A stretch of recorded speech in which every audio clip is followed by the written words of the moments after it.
જય ગૌ માતા મિત્રો, હિંગળાજ કૃપા પ્રાકૃતિક ફાર્મ હિતેશભાઈ મેણિયા વડાળી. આ તમે જોઈ શકો છો મિશ્ર પાકમાં મગફળીમાં અમારે અલગ અલગ બધો મિશ્ર પાક જ છે. એ આમાં મકાઈ નાખેલી છે, તો આપણે મકાઈ અત્યારે હાલ વાઢવા પશુચારા માટે વાવેલી હતી. પશુચારા માટે આ મકાઈ વાવેલી હતી, તો તમે જોઈ શકો છો ખૂબ સરસ સારી છે.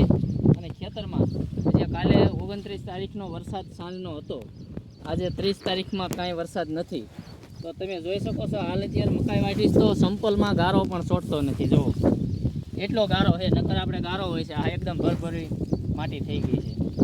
પ્રાકૃતિક ખેતીમાં એકદમ પાણી સુકાઈ જાય છે અળસિયાના લીધેથી. અળસિયાના ઓલ હોય છે, જીવામૃતનો ઉપયોગ કરવી એટલે અળસિયાનું પ્રમાણ વધી જાય, એટલે કોઈ પણ ગારો થતો નથી અને ભેજવાળું વાતાવરણ રહે છે અને કોરું થઈ જાય છે. એકદમ નિતાર શક્તિ પાણીની થઈ જાય છે. તમે આમાં જુઓ ક્યાંય પણ પાણી ભર્યું નથી અને ગારો પણ જરાય નથી. નકર આપણે એક દિવસ વરસાદ રહી ગયો તો બીજા દિવસે ખેતરમાં જઈ કાં તો ગારો હોય છે, તો ગારો ક્યાંય પણ નથી. તો આપણે પશુચારા માટે મિશ્ર પાકમાં મકાઈ નાખેલી હતી અને રોગ નિવાતમાં પણ ફેર પડે છે. આપણે ગળો આવતો હોય તો મકાઈમાં જ આવે છે, તો આપણો મેન પાક હોય તેમાં નથી આવતો.